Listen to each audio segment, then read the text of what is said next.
Hi, everybody. I'm Maureen Droney with the Recording Academy Producers and Engineers Wing. Welcome to today's episode of The Forum, the pioneering series on matters that are of interest and importance to our members. For today's episode, we are thrilled to be partnering with the Recording Academy affiliate MusiCares for a discussion on the all-important topic of hearing health.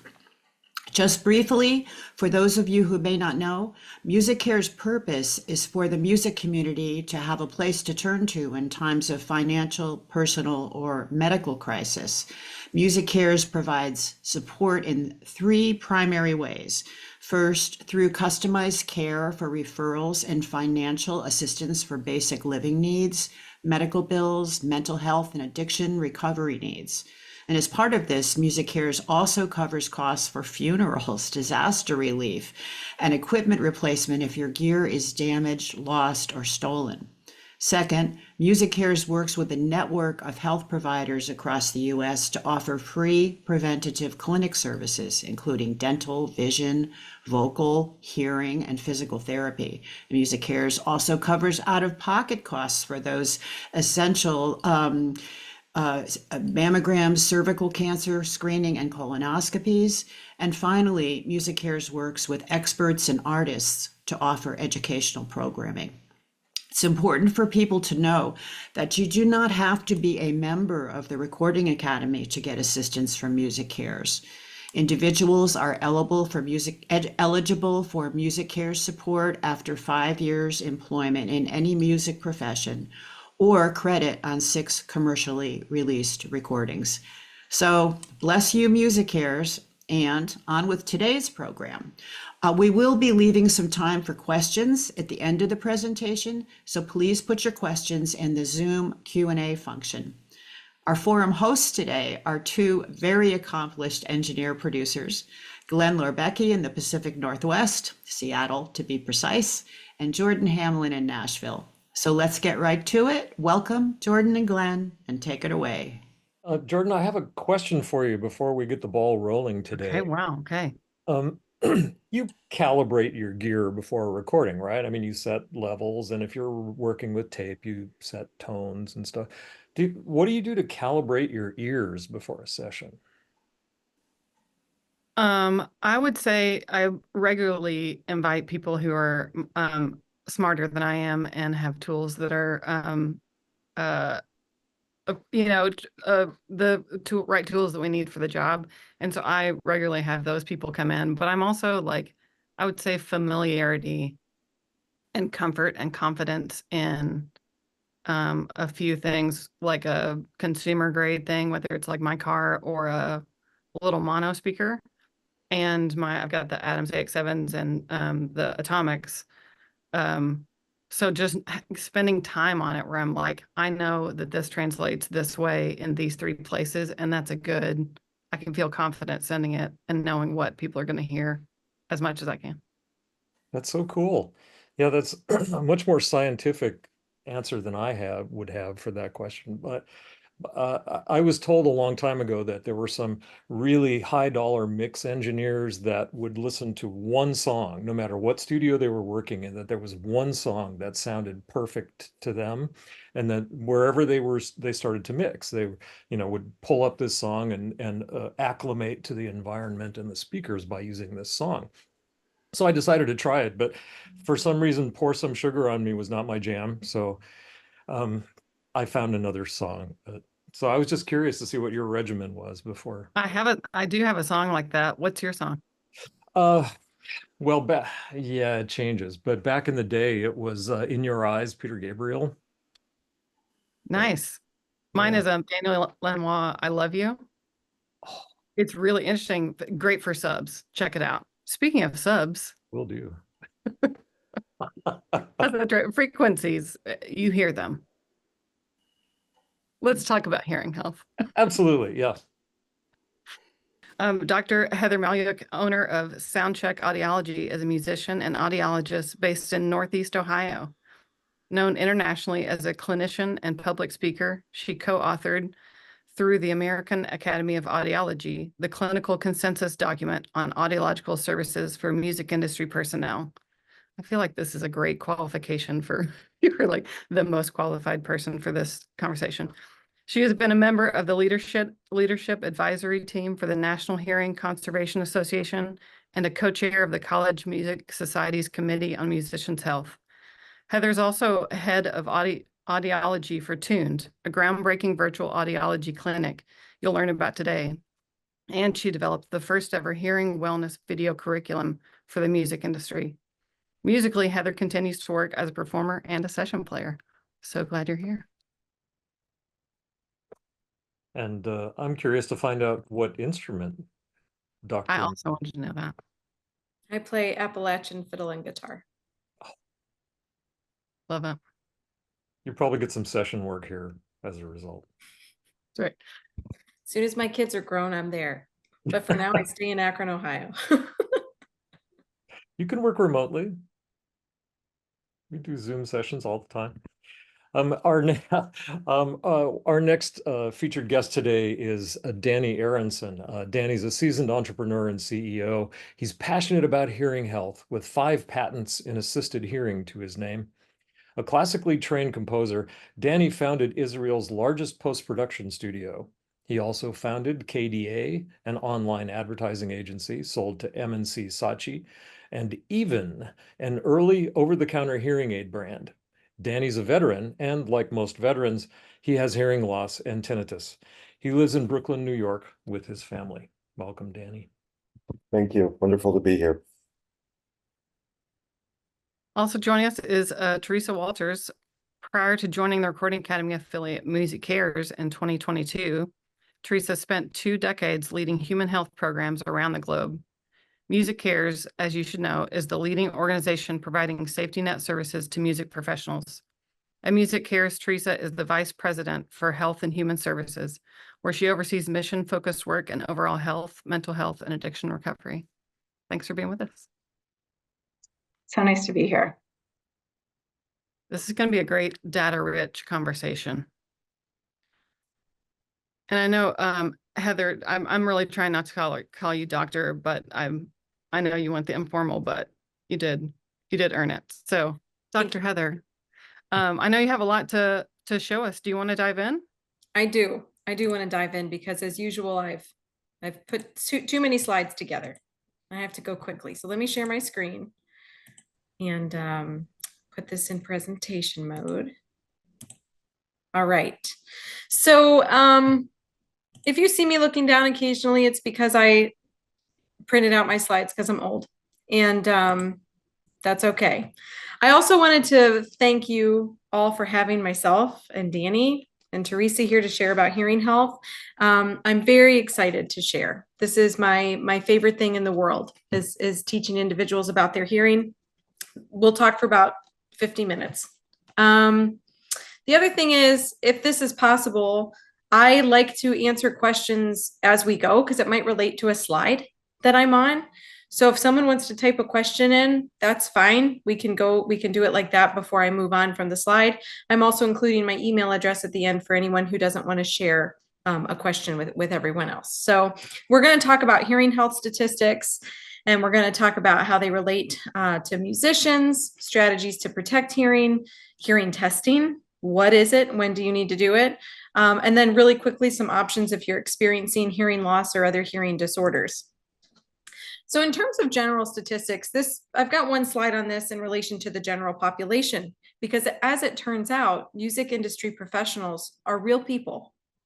We're people who live in the world, and there's other things in our lives besides sound exposure from music. So just some things for you to know. By 2050, nearly 2.5 billion people are expected to have hearing loss, but 60% is considered preventable. Okay. Those with hearing loss are 1.5 times more likely to be low income, twice as likely to be underemployed or unemployed. So that's interesting to note for the working age population. For individuals with diabetes, it could be type 1 or type 2.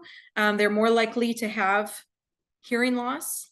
1 in 5 people have chronic tinnitus, that's ringing in your ears. That doesn't mean it's severe and debilitating. It just means that they have it.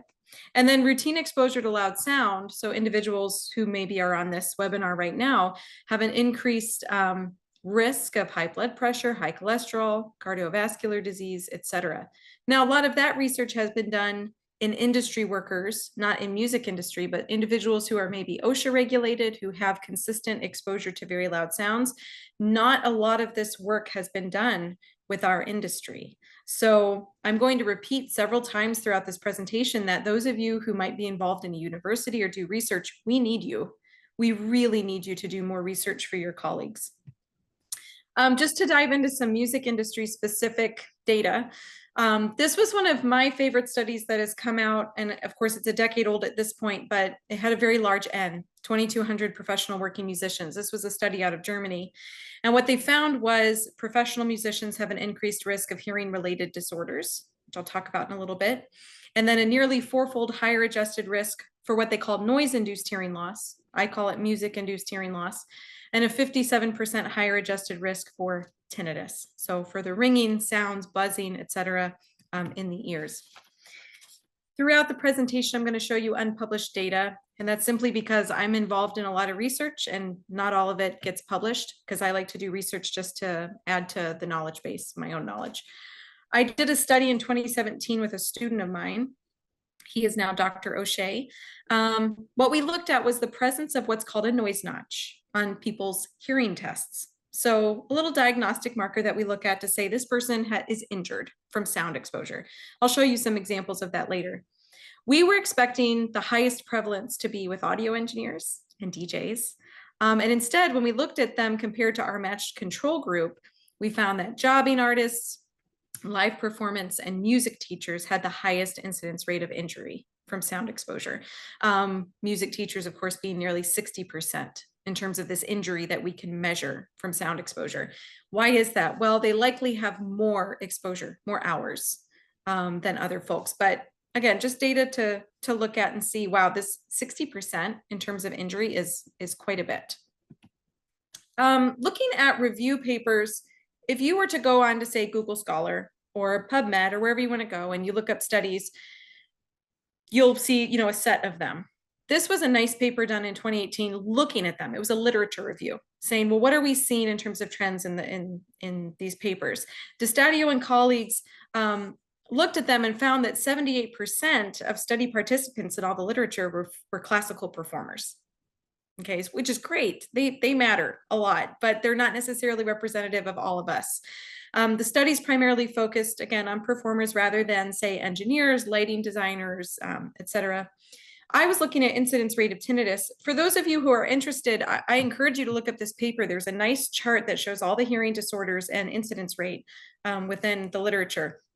The rate of tinnitus was sort of all over the place, and it was not included in the studies. So I just wanted to note that. With our really cool partnership with MusiCares, Tuned is able to collect data on we have over 1,000 individuals now who have come to see us. And what does that mean? They take a really big questionnaire about all their sound exposure, hearing, all this and that. They have a validated, really thorough 3-part hearing screening that they go through. And then they sit for an hour with one of us music audiologists and talk about hearing and get education, or address any needs, things like that. So for the past 2 years, we've seen over 1,000 people who have actually completed the full process. 63% of those are ages 25 to 44. Why did I want to include that here? I think people usually think of hearing health being for older populations. That's not the case in the music industry. We see a lot of young people wanting to protect themselves to avoid things that they're seeing maybe in older coworkers, et cetera. So 64% have hearing conservation, so hearing loss prevention as their top priority, and 44% want to address a hearing disorder. Doesn't mean they have severe hearing disorders. They might want to prevent a hearing disorder, but 44% have a disorder on their mind in some way. Over half of these folks indicated that they have either never had a hearing test or it's been more than 10 years. Okay, so maybe they had a school screening or something like that. Now, who is this? You might be thinking, well, who is in your population here? 64% are performers, but we have about 20% are engineers, 15% are producers, and all the way down here. These are our categories that we have. So quite a nice spread of representation here. So when we talk about these folks wanting to talk about hearing conservation and learn about hearing conservation, You might be thinking someone with a hard hat and foam earplugs in and, using a jackhammer, that kind of thing. But actually, we're looking to prevent what are called music-induced hearing disorders. And there are 4 main sort of categories of these, tinnitus being one. So that's the perception of sound without an external source. Most people know about that one. By the way, you can say it tinnitus or tinnitus. You are correct either way. Tinnitus is how we say it in the US, and I prefer tinnitus. Tinnitus implies some sort of inflammation or something like that, but that's not what it is. So tinnitus tends to be a symptom of something else going on. Hyperacusis is decreased sound tolerance. So someone may be having pain from sound or annoyance, fear, or they think a moderately loud sound is incredibly loud to them. Dysacusis is basically where a sound comes in your ear and your ear might sound like a broken speaker. There's some sort of distortion there. And then diplocusis, which is altered pitch perception. So either one pitch coming at you and your ears hear it differently, or perhaps you hear several pitches and can't tell them apart. So there are a couple of different ways that can be discussed as well. So we asked our population here, what are you experiencing? And almost 70% experience tinnitus. That's a lot. 70% is a lot. And again, it doesn't mean that they have debilitating ringing, keeping them up all night. They are experiencing it in some way. We also ask about difficulty understanding speech in background noise or loud environments. A lot of people struggle with this who are sound exposed. And I wish I had another hour to talk about why, but I don't. But the clinical term is cochlear synaptopathy for that. It's something that's a hot topic in research. We're trying to see, does it exist? How do we find it? So if you want to Google that and read about it, you're more than welcome. And then over a quarter of our participants here have hyperacusis, etc. So let's talk a little bit about strategies in hearing protection before we dive into like the nitty-gritty of that. When I think about strategies that you can do and what we want to talk about here, I think having a relationship with a music audiologist, which I'll go into detail on that on the next slide, is really the ideal. Somebody you can talk to and say, hey, here's what I'm doing. What do I need? Do I need earplugs? What should I be doing with my in-ears? What about my monitors? So one-on-one or asynchronous education. This is now possible because of relationships like MusiCares and Tuned. There's now virtual help, which is really great. Annual hearing checkups, I think that would be a given. Of course, you could turn it down, right? You could walk away. This is not always possible. Maybe taking breaks could be possible. Earplugs in your monitors, they're a maybe. I'll go into why later. But really, it comes down to education. So knowing your risk and then acting according to that risk. And that's where the music audiologist comes into play. We aren't normal in the world of audiology. So if you think about audiologists in general, many people think about hearing aids. They think about geriatric populations or pediatric populations. Within audiology, hearing conservation is a very small bubble, and then music audiologists are a very, very tiny bubble within that. So we're highly specialized on the prevention and management of music-induced hearing disorders. We offer guidance and direction. Of course, we share knowledge with the community, and we create things. So in my bio, we mentioned the creation of a curriculum. I'm also part of a new initiative called HELA. So you can be HELA certified in hearing conservation. It's Healthy Ears, Limited Annoyance. And it's really cool that the P&E wing has a voice in what we are doing. So thank you guys for being involved with that. I was part of writing that curriculum, and we're very excited for it to be released. Before I dive in here, I want to talk briefly. I want to whet your appetite, and then I'm going to ask Danny to say something. But I want to whet your appetite about in-ear monitors, because this is something that doesn't get talked about a lot. A colleague of mine from Akron, Dr. Alex Mybus, and I surveyed audiologists, and I just want to show you why music audiologists are important. You're probably already reading this, but I have one more preface here. I love audiologists, and this is not to be anything against them. Every audiologist is specialized in a certain way. But we surveyed 400 audiologists who are seeing music industry professionals. We estimate that this is about 4% of full-time audiologists. However, about 30% of my field will take ear impressions for in-ear monitors. Okay. So these folks are seeing 90 plus music industry professionals a year for in-ear monitors. Over half do not routinely offer services beyond just taking ear impressions. 90% consider in-ears to be a protective device. Half believe they have output limiters. 90% don't refer to a specialist, which we're rare, right? So it could be that nobody's around. So take that with a grain of salt. 75% don't offer follow-up. 72% report that they're confident working with your population, but 60% feel that they need more training. Okay, so it's just a little bit of insight for you into my world and what we're dealing with on the audiology side. So we're available now, of course, via the internet. And you all know I'm a musician. I started touring in my early teens. I've done everything from being a street performer at Disney World to whatever, you name it, before I became an audiologist. But I want to take a second and not talk. I would like Danny to give me 2 or 3 minutes. You guys might not know Danny's an audio engineer, and that was his life before everything in his bio. Danny, what did you know about your hearing when you were doing studio work? Thanks, Heather, and I'm super excited to share this with this wonderful group of people that Heather and I are super passionate about. Like this is kind of where Heather and I grew up. I grew up in the industry. I started out as a classical composer. I was supposed to be composing avant-garde classical music. Shockingly, found out in my mid-20s that there's not a lot of money in that. Needed to get a real job and got into audio engineering and founded and ran Israel's largest post-production sound studio for over 20 years. About 15, 18 engineers. Never crossed my mind to do a hearing test, never. Not for myself, not for my engineers. I had no awareness that it's a thing. Like for 20 years, I made a living out of my ability to hear. It never crossed my mind that I should get my hearing checked, blasting music all day long and sound design and stuff like that.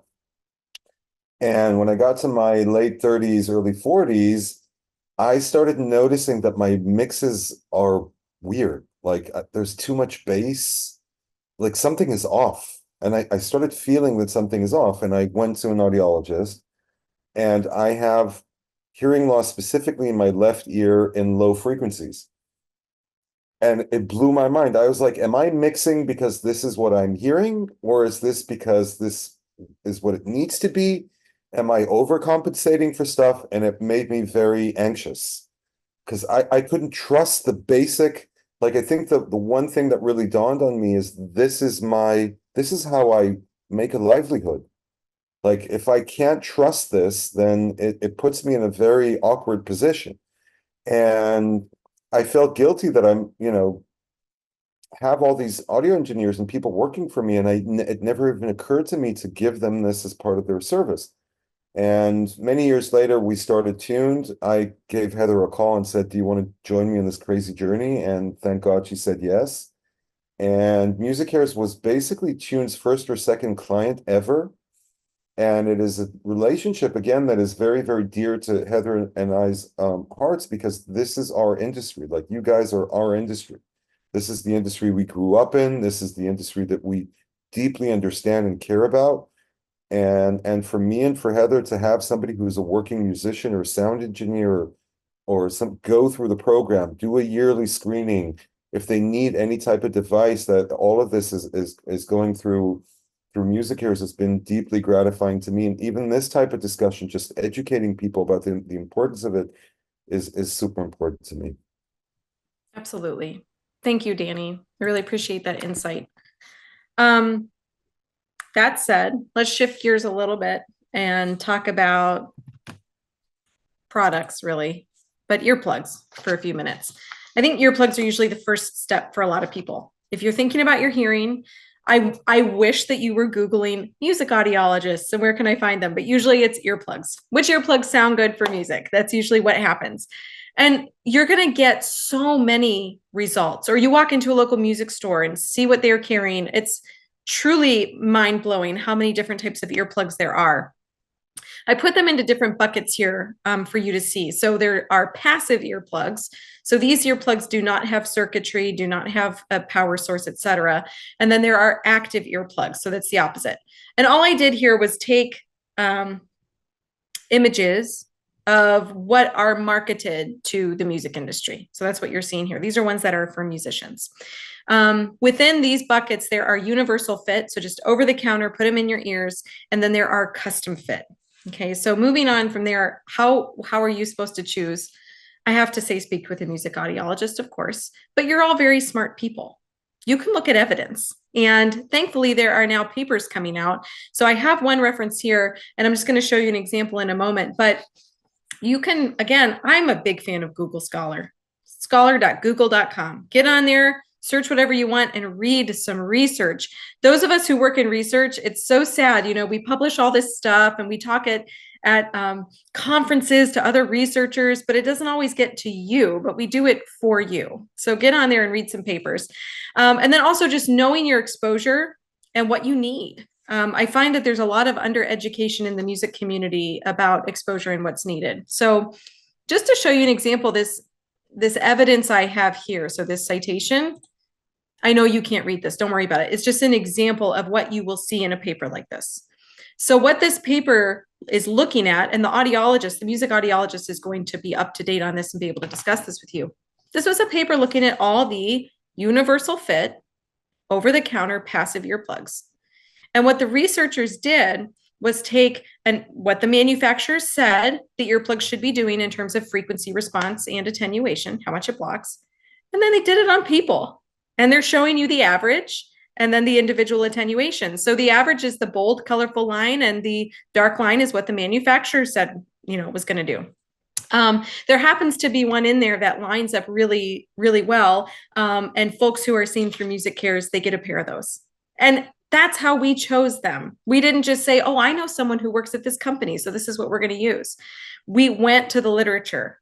We did our own studies. We looked at this and said, we're going to be evidence-based and try to get people the best possible. So one question I often get then is, well, we should all be getting custom earplugs, right? That's the first question I often get from musicians. Oh, when can I get my custom earplugs? These are often not only the goal, but it's sort of a status symbol, I think, within the music industry to sort of have the ear impressions taken, make your Instagram post, and then get your custom earplugs, you know, in the mail. However, depending on the material used, the type of filter that's used, the air volume within the earplug, or the length of the ear canal and the overall fit, they might be worse than the universal fit. It depends on how they're made, how the ear impression is taken, because what you're doing is creating what's called a Helmholtz resonator within these little devices. If it's not perfect, that filter is not going to meet spec for the frequency response. And I think a lot of people fall prey to the marketing of these sound just like your open ear canal, but softer. That's just not true. Everyone's different. They're going to fit everybody different. That said, you can ear train to anything.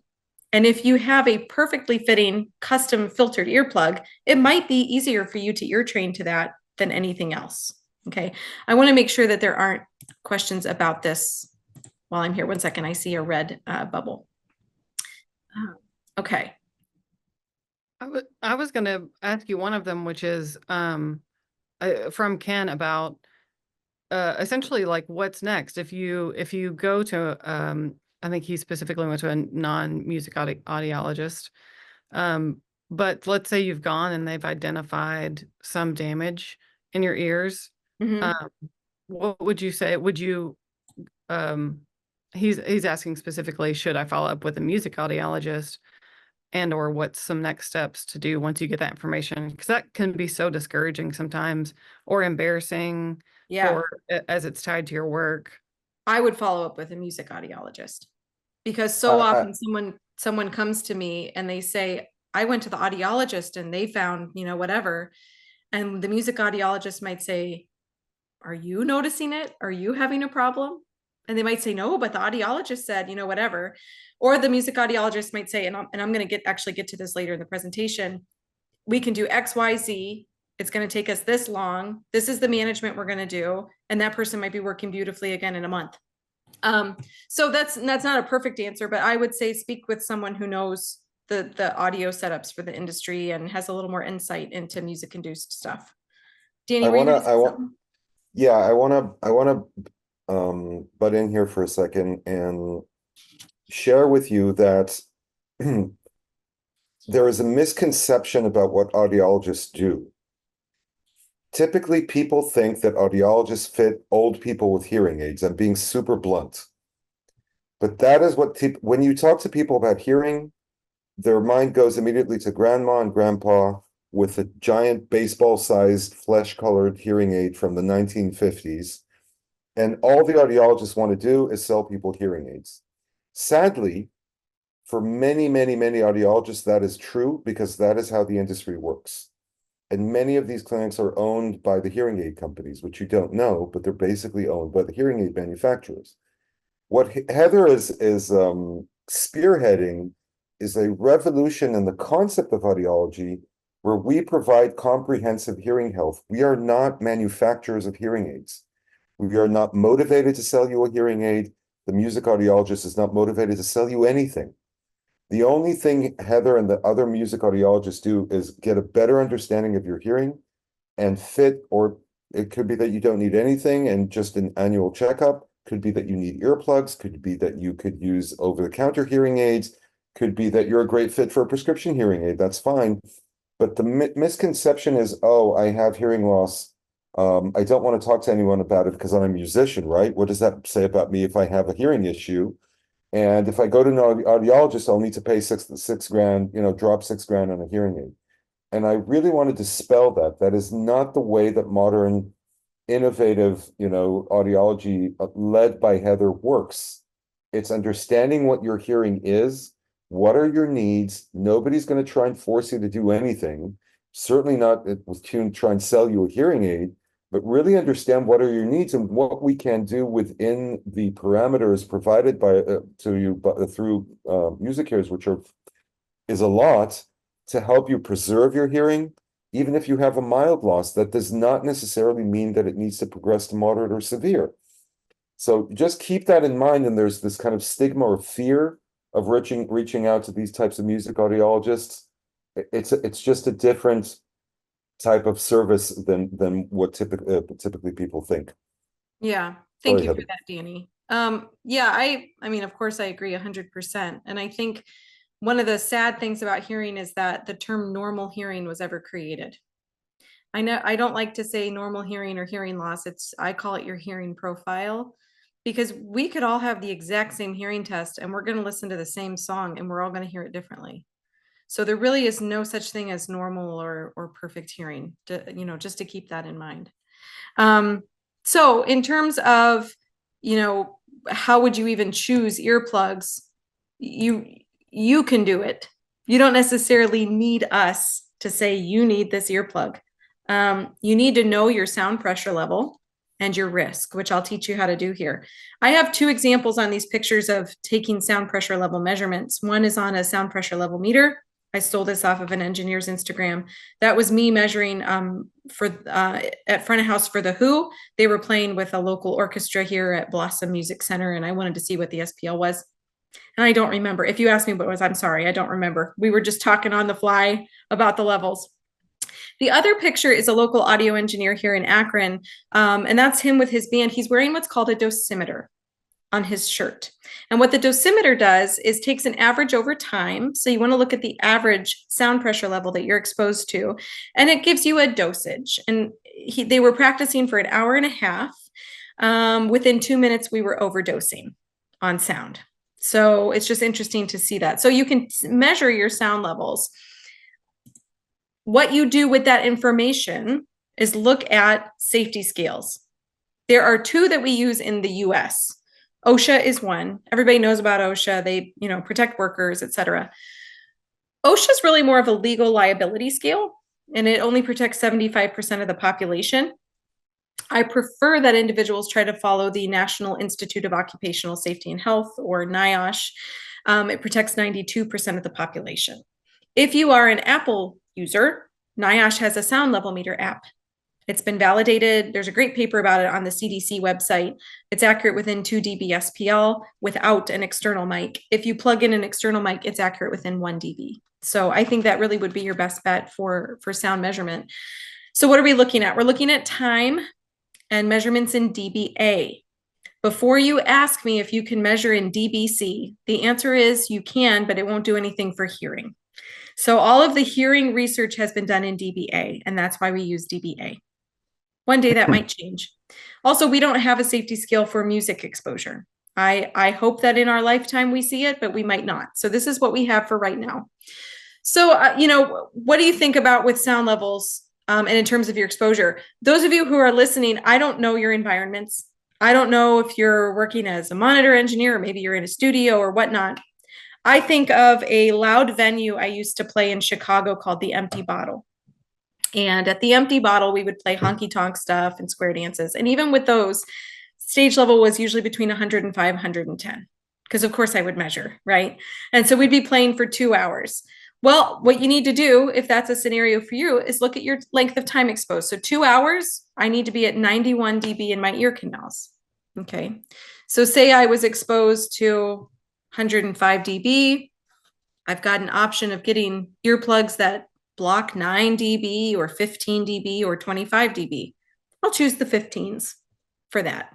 Okay. Very, very basic math. So when you're looking at earplugs, how much they protect, you need to think, how long am I usually exposed? And maybe you need a couple different sets for different exposures. Okay. So that it just depends, but that is exactly how you calculate your needs. A lot of companies that make earplugs like to say, if you play this instrument, you need this much. If you're this type of engineer, you need this one. But it's really, you are an individual and your exposure is unique to you. So this is how you calculate. Okay, let's dive into in-ear monitors very quickly. Heather, there's a question here that I think is important, and you said you wanted to.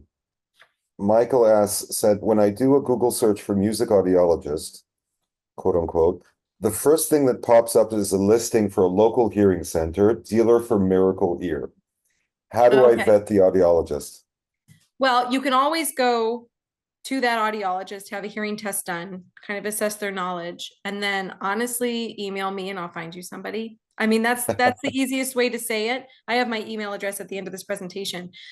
When I started 10, 12 years ago at this point in music audiology, I'd say, oh, there's 5 of us or whatever. It's not the case now. There are many, many more. Tuned is helping train more. We have 12 music audiologists who work with Tuned now. So depending on where you're located, you might have someone nearby, or perhaps I can just give you the email address of one and you can reach out to them. We're all very friendly and we're happy to email with you and talk to you. So that's probably what I would do, is just email me, tell me where you live, and I'll help you find somebody.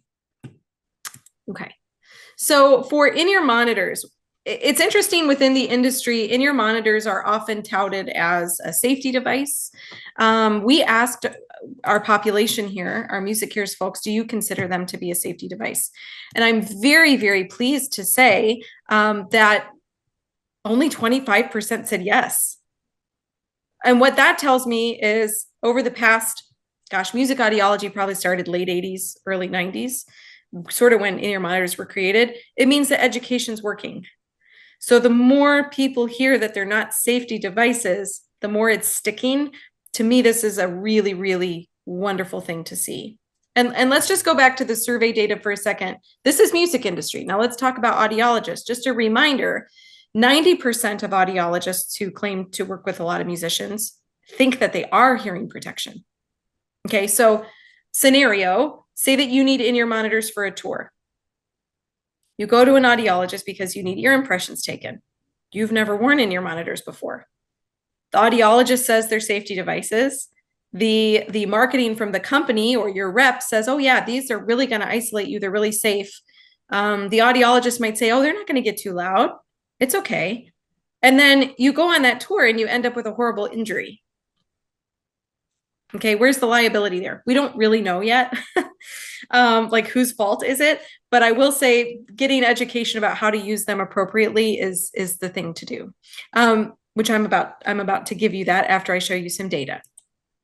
There's my buddy Alex Mybus again and myself trying to break the seal of in-ear monitors in the clinic. There's really no studies. Again, if you look at the literature, you're not going to find much on in-ear monitors. The literature is really, really lacking. What we wanted to do in this study was compare manufacturer claims versus real life attenuation. This study has not been published yet for a couple of reasons. If you want more information, more data, please email me and I will share this with you. It will be published one day. We measured attenuation or isolation of in-ear monitors with a real ear attenuation at threshold measurement. All we did was a hearing test with the in-ear monitors out and with the in-ear monitors in. We did that with our jaws closed, rested. We also did it with our jaws open. Okay, so what were we trying to do here? A lot of the companies who make custom in-ear monitors say that they get 26 dB isolation. It's just a claim. And so we wondered, where does that come from? And is it true? We wanted to know what the actual in-ear monitors were capable of in terms of output. We used dual driver models, all balanced armature, for this study. Any of you from Ohio, you might know Ron Flack, audio engineer. He helped us with this at his studio, Real Gray Records in Canton. And then we really just wanted people to make an informed decision. I'm not going to tell you what brands we used. That won't be published. The point is not to say one company is better than the other. The point is to say, if you have this much isolation and you know your OSHA and NIOSH scales and you know your safety time, then maybe you can make an informed decision about your hearing. And lastly, I really want you to all to redo this study because we only had an N of 2. We had limited funds. So please redo this with wireless, redo it with a bunch of engineers who are much smarter than me, and we need to get some more in-ear monitor studies. So with jaw closed, these were the 4 companies. We looked across the typical hearing test frequency spectrum, 250 hertz to 8,000 hertz. If you look at the text first, we looked at the average isolation, and it really wasn't too far off of what the marketing claims were, except that they don't really say average across what? They just say 26 dB isolation. Some were much lower, some were much higher. And if you look at the graphic there, the lines, let's just say the lines, the top 3 lines there on the left-hand side that are the right ear, you can see that they have less attenuation in the lower frequencies than the higher frequencies. There was one company that had a lot of attenuation across the spectrum. And then check this out. I'm going to flip back and forth between 2 slides. Here's jaw closed. Here's jaw open. Here's jaw closed. Here's jaw open. This is data that when I see a MusiCares member, I will show them this. And sometimes if it's a monitor engineer, they'll go, oh, that's why she always wants her mix changed when she's belting, you know, or whatever, because it's really changing your perception of sound. And again, do whatever you want with this, but I have a real world example. Many people want as much isolation as they can get, which is great. I want you to have a lot of isolation. However, many people get endorsement deals, so they might not be able to get that. I had a local group here in Ohio come in recently. They were getting free in-ear monitors from one of the companies that doesn't isolate so well. They can't afford anything else. They can't afford anything. They're getting free, you know? And so we talked about sound levels, getting annual hearing tests. Turns out they don't have a drummer and they're not playing large venues. I think they're going to be okay. If you have a crowd screaming at you that's 100 dBA or 110 or what have you, you might need to crank your sound up. But you can think about your own exposure and then think about you know, what might work for you in terms of isolation. In terms of output levels, we're at jet engine volume. You know, it just, and again, this is not necessarily a bad thing. You need headroom. You don't want things to be crunchy. But on the other hand, you need to know what they're capable of. Several of these in-ear monitors, when we were testing them, they got so hot that we couldn't touch them. So I just, to me, that really stuck out. I couldn't actually take them out of our test box until they cooled down. This would, if you were listening to them at this volume, it would be instant injury, but you're not. I have measured people who are listening to their in-ear monitors as loud as 113, you know, dBA, thinking that they're safe. We know now from those safety scales I showed you that that is not safe. But you're likely not going to turn them up to this intensity level. So in terms of how do you actually use in-ear monitors safely, and when you're looking at isolation, the more isolation you have, your ratio of signal to noise is greater. Okay, so your signal being what's coming through the in-ears, the noise being what's around you. And there was a study done looking at, are in-ear monitors inherently protective or not? And it was done by Jeremy Fetterman and Todd Ricketts at Vanderbilt in Nashville, actually, in 2008. They put a probe microphone down by the eardrum of 15 different artists. They asked them to put their wedge monitors first, where they were comfortable. They called it their preferred listening level. And then they asked them to turn them down as far as they could to their minimum acceptable listening level. With the floor monitors, comfortable was 110 is what they were getting average. And with the in-ears, guess what? It was 110 where they were comfortable. So you might think safety, oh, I'm putting in in-ear monitors, they're totally safe. Not the case. Auditory memory is a really powerful thing. If you're used to listening or mixing or performing at a certain volume or intensity level, you're going to put it there because that's where you're comfortable. What was interesting was with the floor monitors, the reduction was only 1.8 dB. But with in-ear monitors, the reduction average was 6 dB. In the paper, some folks went down as far as 12 dB, which was really great. And if you think about it, every 3 dB is a halving of intensity, or you can think about it as if you reduce 3 dB, you can be there twice as long. Okay, so that's just another way to think about it. A lot of people, though, they are not comfortable with a lot of isolation. So you see people pulling one in-ear monitor out. Okay, they feel like they're in a clothes closet. I've heard it described as that. Some people love it, some people don't. So when you pop one in-ear monitor out, you are losing what's called binaural summation. Your brain does this really awesome thing where when you're listening to your in-ear monitors, both in, your brain thinks it's 6 to 9 dB higher than it actually is. As soon as you pull one in-ear monitor out, the ear that's listening needs to be increased. And the ear that's open might be at risk from something that's near it. So keep in mind, I would say it's maybe safer to not wear them than to only wear one. Maybe, it depends. So the solution for that would be ambient in-ears. Some ambient in-ears have, ports that have a filter in. If it's just a hole through the in-ear, just a port, I wouldn't recommend those. But the passive example I have up here, those are little filters that allow sound to come in. So it's a mixture of a filtered earplug and an in-ear monitor. And then there are active ambient in-ear monitor solutions where they have microphones in the earpieces where you can mix in ambient sound.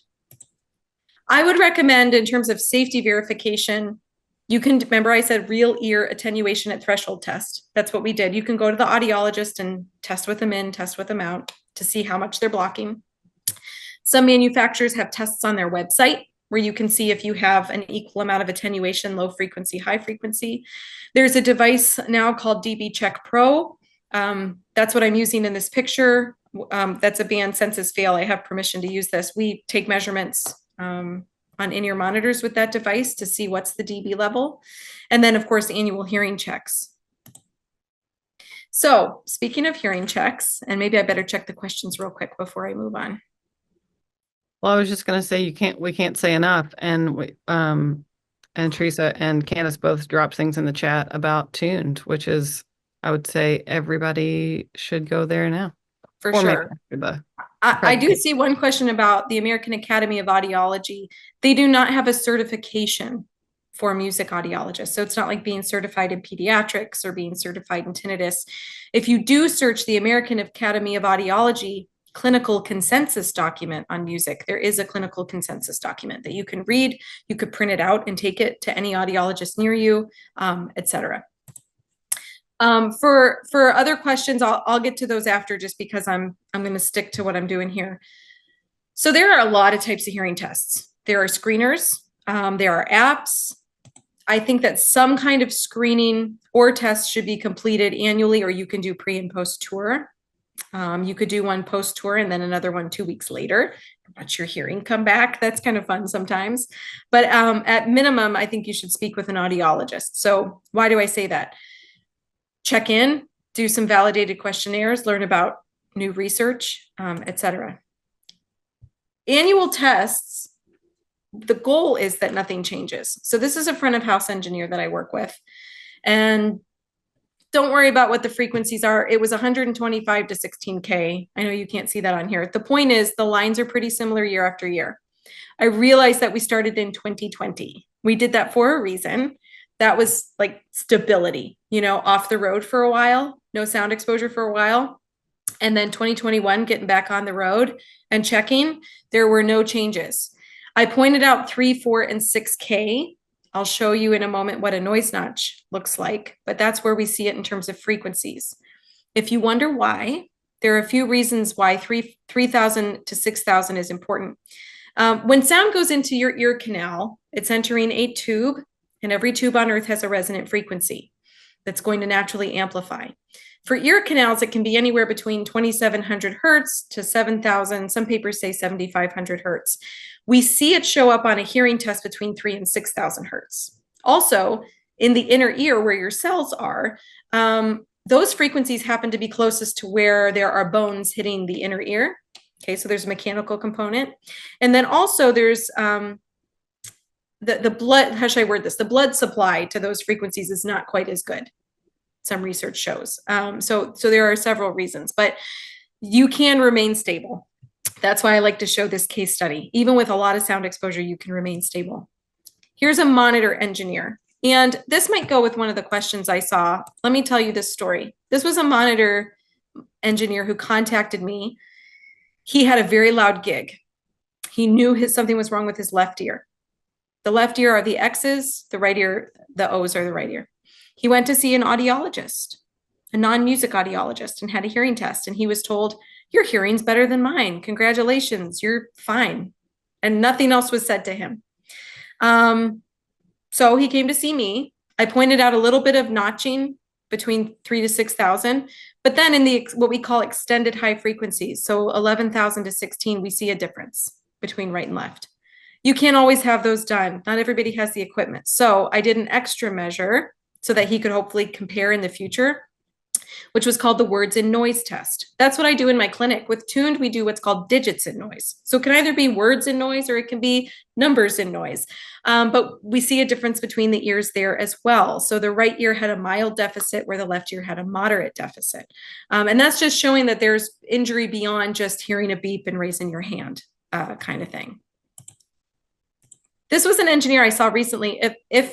Sir, if you happen to be on this call, I'm using I'm using what you sent me. And I know you can't really read this. It's just an example. I received this Excel spreadsheet before a telehealth appointment. This was about a month ago, and I loved it. So he had been to see an audiologist, was noticing a difference between hearing, not quite satisfied with the clinical test. And so he sat down with his own equipment and was calculating differences between his ears. And why do I bring this up? It's not so that you don't see audiologists. It's just that you guys know so much about sound. And in lots of ways, you own your hearing. An audiologist doesn't own your hearing. And if there's something that you need to do to work it out and see what you're working with and what you need to do, we applaud you and we encourage you. Is this diagnostic? No, but this worked better for him in his working environment than the clinical top of the line diagnostic test that he got. So how often is your industry, the music industry, seeing an audiologist? This is our MusiCares population. 70% never until they came to MusiCares and Tuned. 4% annually, 26% occasionally. The occasionally might be for ear impressions. That doesn't mean that they're getting education or care in any way. Okay, so hearing loss, I just have a handful of slides here, and then we're gonna move on from the PowerPoint. But hearing loss isn't career ending in the music industry unless it tends to be severe to profound.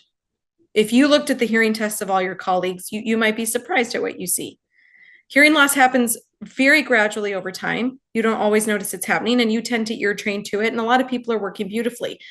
Music-induced hearing disorders, like what I mentioned, hyperacusis, tinnitus, etc., those tend to be the career enders if they're very severe. Hearing loss is a problem when you think it is, or when other people think it is.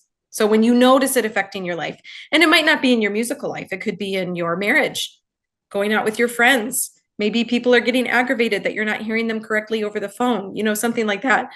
Individuals we see through MusiCares, it's not always in relation to music. Sometimes they have questions about just being people in the world and hearing day to day. So I mentioned I keep saying noise notch. I wanted to show you an example from the music industry. So this test was done on a tour bus with a very, very famous singer. All right. And why do I bother mentioning that? Because this is somebody who's worn in-ear monitors for decades. I would say they've probably had, at least 10 pairs. And until they saw me, they were never offered a hearing test. They had never had a hearing test before. There was some noise exposure in their history, which accounts for the slight difference between ears. But until this person saw me, not a new, I was going to say, where would I say career-wise, mid-career, didn't know anything about hearing loss prevention. And I could have cried with this person on the tour bus. When we did this, looked at the difference between ears, talked about hearing conservation, and this person said, "You mean I could have gotten help sooner?" And I said, "Yeah, and it's my industry's fault that you didn't." What do you say to that? But this is what it can look like. We would call this, in the right ear, the circles, a moderate loss. The left ear would be a mild. And then looking up in the extended high frequencies, again, we see a difference up there as well. The extended high frequencies are important. They're not everything. For performers, they might be important for tuning an instrument. Post-production engineers certainly use them. And there are other roles, of course, within the music industry for those frequencies. But in terms of speech, understanding speech and background noise, clarity, timbre of things, I mean, they're important for more than just what we do musically. All right, couple slides on existing hearing loss. Sometimes hearing aids work. It depends on how they're set, what you're doing, etc. Expectations have to be right. Hearing aids are not pro audio devices by any means. And typically people put them on and they're really disappointed with the sound quality. You have to go back a lot for tweaking. They might not be appropriate for what you're doing musically. But usually folks in the music industry I see will get hearing aids for speech understanding, so day-to-day life, and then they will use something else for music. So an example of that would be to use either your personal setup. Maybe you can EQ things a certain way to work for you. A lot of people use active ambient in-ear monitors, and they will tune them to what they need via an app. And I don't have more time to go into that right now. Devices like this also allow for what we call contralateral routing of signal. Another thing that would surprise you is how many people in the music industry have single-sided deafness or a really severe disorder on one side. Something like this allows the music audiologist to help set this up to bypass that. So the sound will come into the affected side, but not go into that ear. It will be rerouted to the hearing ear, and the brain fills in a 360 response. So they're able to continue working. In terms of managing disorders, so tinnitus and hyperacusis are the main two. There are a lot of apps that are great now, management strategies, education for the people who are really severe, meaning an app might not be the best thing. It might not do enough. They really need therapy management with a specialist. We have 31 individuals so far. Actually, it's 32 as of today from MusiCares who've been referred for our tinnitus specialist and are getting help. So that's really exciting. Dysacusis and diplacusis management exists. If you're someone who has one of those, I would say contact me. As it turns out, by accident, I'm a diplacusis provider just because I had interest in it. So I do therapy in that now. I just recently published a case study on that if you'd like to see it. As far as I know, nobody else in the country is working with diplacusis, which is a shame. So if you're struggling with pitch perception, I'm it. So contact me. This is my email address. And I'm going to stop sharing here.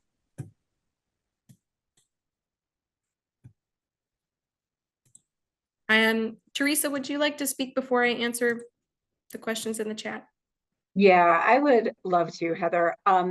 First off, Heather, just to say an enormous thank you to you and Danny. As you mentioned, and as Maureen mentioned at the top of the webinar, we've at MusiCares had the pleasure of partnering with Tuned for 2 years, and yet every time I have the chance to connect with Heather and Danny, I learn so much. I learned so many new things today, even 2 years into this partnership. So thank you so much. And I think it's really apparent, and I hope to everyone who joined today, why MusiCares is so proud to be partnered with Tune, and why we think it's so important to make this level of expertise and quality of care available to music professionals.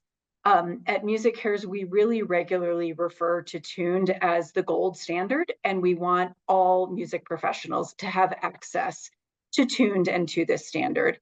And I think, as is really clear, because Tuned was created by music creators, people who understand the practicalities of what it means to work in music, to have a career in music, they also designed the services and the platform to meet the realities of music professionals. And so you can access Tuned services when and where you need it through their virtual platform, which I think is just incredible. I really want to encourage everyone who joined today, and also your peers, your colleagues, your friends, to please access Tuned services. You can do this either by visiting musicares.org, or you'll notice that Candace and I put some information in the chat. We will make sure to post that again before the end of this webinar.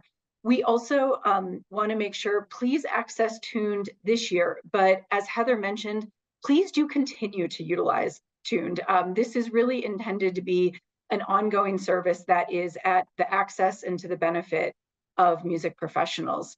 And the last thing that I just wanted to note, Maureen mentioned at the start of our call today some of the services that MusiCares provides, and Heather really touched on this as well. So many individuals who are navigating hearing health issues are also navigating other issues, whether that is financial challenges due to a loss of work, mental health and stress because of the issues that they may be dealing with regarding their hearing health, or even other medical issues. So as you're thinking about this, please access Tuned, and then also think about MusiCares as a resource for some of those additional challenges that might be coming along with your hearing health issues. Great, thank you. Should we dive into some of the questions? How do you guys typically go about this? Yeah, there is one question that got typed into the chat that didn't make it into Q&A, but I wanted to bring it to your attention. Steve asks about Apple AirPods, which offer various noise reduction options, which he believes are accomplished through some form of selective phase cancellation. Question: do these actually protect your ears as well as standard passive earplugs by delivering lower SPL, or is it just a perceived reduction? They do, to some degree. It would depend on how they fit you. I'm trying to think the best resource. Danny, did Laura make a video about that? Do you know? We have an audiologist who works with Tuned, who is actually a working audio engineer, and she takes devices, and I know she's a huge fan of AirPods, and she creates videos about all of this. She takes measurements. So I'm thinking, like, maybe you should listen straight from her instead of me, and I believe it's on YouTube. Danny, It's on the Tuned, yeah, it's on the Tuned channel on YouTube, and Laura does these incredible, lengthy, deep dive, super wonky. detailed.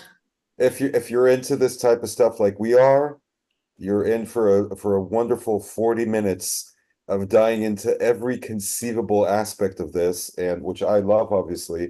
But Laura does an incredible job, and there's a lot of answers there, and a lot of very detailed information. So that's the long answer. Short answer is yes, they can be protective in some way. I would not necessarily rely on them for hearing protection, especially in loud environments. I think of my husband who wears them while he's mowing the lawn.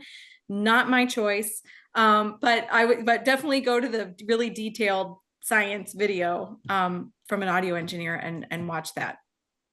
Could you repeat the name, please, so that we Laura's can last name? Yeah. look that up? Laura Sinnott, Sinnott. And if you go to YouTube and go to Tuned, I'll post it now. okay, I'll post it on the chat. Perfect. Yeah, that was a really good question. As a lawn mowing AirPod wearer, am I just reversing the phase and having two sources of 140 dB, or Ooh. So yeah, Yeah. I'm gonna go look that up. Someone asked how accurate online hearing tests are. Danny and I have a lot that we could say about this. They have a lot of value. Online screenings, I think, have a lot of value to show you differences between your ears, to get you thinking about your hearing. But an online screening just on its own, where you listen to some beeps online and say, this is what my hearing is, no. They're not calibrated often for what you are using, especially you guys who are using highly sensitive, equipment. There is a reason why Tuned does a 3-part screener. And it's because a standalone just beeps is not going to cut it. That's not the same as a clinical in-person diagnostic hearing test. So what we do is we add screeners to look for medical red flags. I mentioned the digits and noise screener earlier. So you want to have all your bases covered. So it depends on what screening you're doing, but if you're just getting online and doing one of those ones that plays you a few beeps and you give it an answer and then it says, put in your email address and we'll send you the results. I wouldn't go with that personally. And it is such a health issue. Like we think about dental and vision, and we were talking about the incorporation of some of that into like insurance and things like that. But if you don't have hearing, that affects so much of not only your work, but your life and understanding people and feeling engaged and, you know, mental health. And it really like spreads out into so many things. That's such an important thing that we maybe don't protect and invest in as much as we should. So I spend my days pitching benefits people and HR people, and I basically ask them, you know, how many hours a day do you use headphones? More than 2 hours a day? Yes, of course. Do you know somebody who uses headphones more than 2 hours a day? Yes, of course. Do you know anyone, colleagues, family members, friends, who has a hearing issue? 100% yes. When was the last time you had your hearing checked? Never. School, don't know. I'm like, okay, so it makes sense to you that you're using these devices. You had your hearing check maybe when you were 7, and the next time you're going to see an audiologist is when you're 76 and you have severe hearing loss. But you have dental, you have vision, you have pet insurance, you have all of this stuff. But listen, nobody understand, like we're musicians, right? We are people who work in sound and audio, so we get it. But when you talk to people who've never thought about this, I'll show you what I need to do to get them to understand that hearing is communication. I literally do this. If I do this, then we still have a conversation, right? Because you can hear my voice. However, if I do this on the call,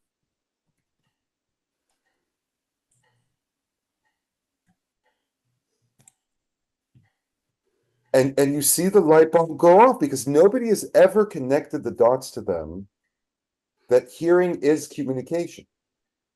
And what Tuned is doing is saying, if you have dental and you have vision, you need to have hearing. And what we're doing with MusiCares, especially around this idea of doing yearly screenings, like it makes a ton of sense. And we're seeing a lot of interest and a lot of success with it, but it is definitely breaking new ground.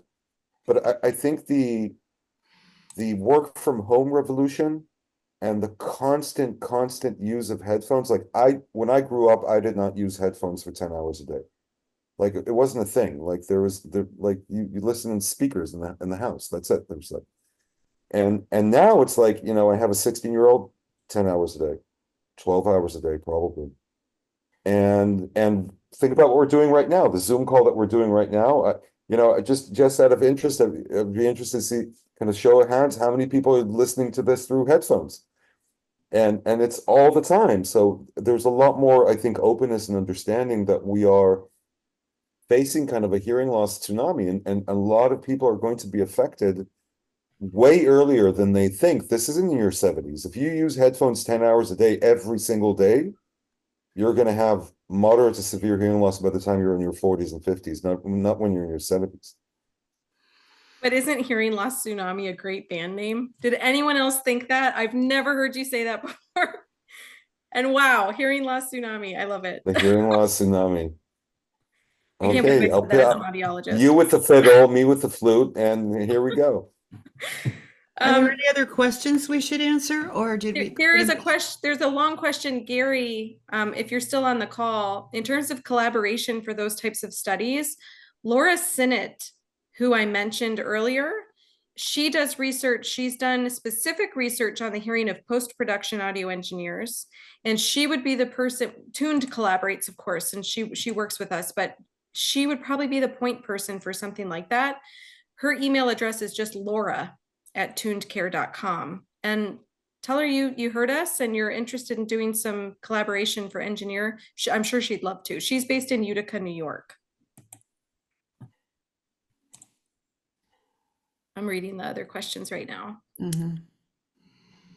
In terms of comments about mixing with headphones, I think when you're using something like headphones, you could certainly get yourself a device or work with an audiologist to take a sound level measurement in your ear canal and see what's actually coming out of the headphones. Or you could turn your system where you typically have it set, and you could put that NIOSH sound level meter up to the headphone, and see where you're at. But I really think if you get an annual hearing check, that's everything. That's everything. So I don't know if that's quite what your question was asking, but in terms of health with using headphones, you could certainly plan breaks with mixing, give yourself some silence, try to check your levels. I think it's worth noting that over time, you get used to higher and higher levels. So if you're just slowly increasing it, I think about an artist I worked with his in-ear monitors, and he would know when his levels were getting above a certain level because his tinnitus would be aggravated. And we would go and we would verify levels, and yep, he went from 97 up to 105. And so then we work our way back down. So if you can take a measurement off the headphones, of course, that's awesome because it gives you so much information. But for just protecting your hearing, an annual hearing check is really what I would recommend. For me, it was really like empowering to see what frequency I was, more deficient in or sensitive to or whatever, that it like contextualized my mixing in a different way. And I was like, oh, I see why I like that, or see why I'm always going there, It is interesting, but when you think about an audiologic test in a booth, you're getting 250 hertz, 500, 1,000, 4,000, 6,000, 8,000, maybe 3,000. And you're getting dBHL thresholds, so the softest you can hear. How many of you, again, we could do show of hands, how many of you mix at threshold? Probably not many, I would guess. Do you really? You go to the absolute softest you can hear? So I'm not an engineer, so maybe that's a technique. But most of what I've seen in terms of the live engineering, you're mixing your thresholds here and you're mixing up here. And so your hearing profile is not necessarily the same when you're getting up to that level. So it's just interesting to me. Glenn, what does that do for an engineer mixing at threshold? Well, I have to say that I mix at lots of different levels throughout the day. That's the only way to avoid hearing fatigue for me.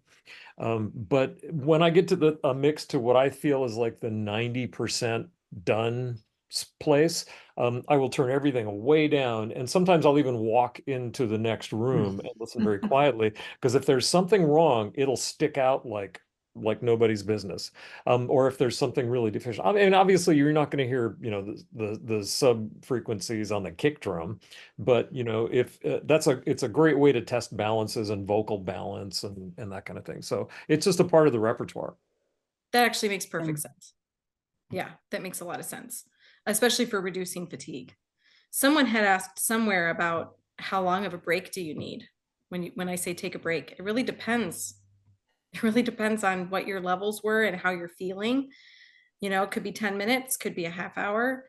It really depends on you. It's hard to say for sure. If you can get levels, it's really nice to see where you're at. There are a lot of questions coming in now. Someone asked, can hearing aids well calibrated really help you? If so, how much should I expect to pay for a pair? This is an interesting question. Yes, hearing aids can help a lot. So hearing aids are made for speech. They really help with speech, and they work with directional microphones. They have noise reduction algorithm chips and all this stuff. In terms of what you pay for a pair, it's all over the place. Audiologists do what's called bundled pricing and unbundled pricing. Bundled pricing could be upwards of $10,000. And it means maybe you get everything for the life of the hearing aids. Nothing, you don't have to pay for anything, although you're paying for everything. Unbundled is where you just pay the cost of the hearing aids and then pay as you go for services. Now that would be with prescription hearing aids. There are now over-the-counter hearing aids. Some are really good. Some have Bose technology, like the Lexi hearing aids, where you're paying $1,000. It just depends. There are also now remote companies that fit prescription hearing aids. One of our partners with Tuned, they're called Blue Moth. If someone through MusiCares needs to be seen for hearing aids, they go there. They have really, really good stuff. They work with you remotely. It's not insane cost-wise. So it kind of depends on your hearing loss. It's so hard to make a statement about price, because if you have like severe to profound hearing loss and you need a bunch of other things, it might be more expensive. If you have mild to moderate hearing loss and you try something over the counter and it works for you, then it works for you. Just want to say that I think again, what's revolutionary about the MusiCares and Tuned relationship is that MusiCares provides these products and services to the members. If you go through the program and talk to somebody like Heather, and Heather is of the opinion that you would benefit either from an OTC device or a prescription hearing aid. We're talking high-end prescription hearing aids, not, 3 years ago, discarded Costco, whatever they had left, but we're talking the real thing. MusiCares will provide that to you. And I think that is a game changer for musicians. And this is exactly why we urge you to take, this is like an unprecedented program that you can take advantage of. Yeah. Yeah, we can't say enough thank you to MusiCares for making this these services and this information available to our community. It's super important. There's one last question there from Jim Roberts about advancements in tinnitus treatment. Would you mind answering that, guys? Sure. There are a lot of advancements in the past 10 years in terms of how you can get, first of all, the cost. So whether it's through MusiCares or not, if you don't go through MusiCares, things are much more affordable in terms of tinnitus management. In terms of new methods that audiologists are using for management. And then in terms of new devices coming to the market. Even though there's a bunch of new stuff, there is not a cure. There's not one thing that will work for everyone. Some people can get great relief on one path, but it might not work for somebody else. So if you've been struggling, you might have to try 2 or 3 different things until you find what works for you. So just be aware of that. But yes, compared to 10 years ago, it's a totally different ballgame now. I want to thank everybody on the screen, everybody who joined in today to hear all of this amazing information, and that I think it will send us down the path of learning more. So thank you for that.